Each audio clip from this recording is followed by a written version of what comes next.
බුදු දහමෙන් අපිට ගන්න පුළුවන් තවත් ගැඹුරුම සංකල්පයක් තමයි ඔබ මේ මොහොතේ මේ යමින් පවතිනවා කියන එක.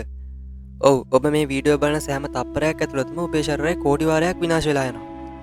නවීන ක්වොන්ටම් විද්‍යාවද ඔප්පු කරලා ඉවරයි පරමාණුවක් ඇතුළේ තියෙන උපපරමාණු අංශ නිරන්තරයෙන්ම ඇතිවීමින් සහ නැතිවීමින් පවතින බව.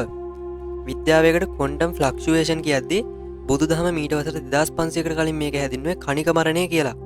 ඒ කියන්නේ ඔබ හුස්මක් ගන්නා කාලය ඇතුළත ඔබේ ශරීරයේ පරමාණුක සෛල බිලියන ගණනක් ඉපදිලා ඉවරයි. ඒ වගේම විනාශ වෙලත් ඉවරයි.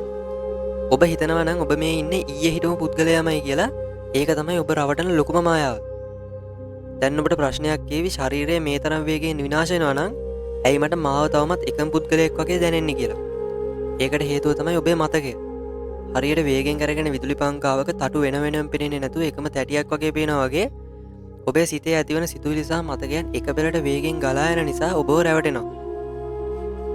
ක්වොන්ටම් භෞතික විද්‍යාවට අනුව මේ ලෝකේ කිසිම දෙයක් ගණන නැහැ. ඒ හැම දෙයක්ම ශක්ති තරංග විතරයි.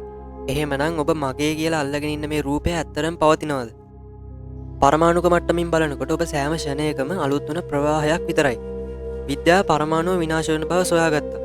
බුදුදහමේ විනාශය තුලින් මමත්වයෙන් නිදහස් වෙන්නේ කොහොමද කියලා පෙන්වලා දුන්නා. මේ සත්‍ය තේරුම් ගත්ත කෙනාට ලෝකයේ කිසිම ප්‍රශ්නයකදී කම්පා වෙන්න හේතුවක් ඉතිරි වෙන්නේ නැහැ. මොකද විනාශ වෙන පරමාණු සහ මතකයන් ගොඩක් ඇතුලේ දුක් විඳින්න මම කියලා කෙනෙක් ඇත්තටම ඉතිරි වෙන්නේ නැති නිසා. ඉතින් මේ වගේ වීඩියෝ තවත් ඉදිරියට බලන්න අපිත් එක්ක දිගටම එකතු වෙලා ඉන්න. ඔබ සැමට සුබ දවසක්.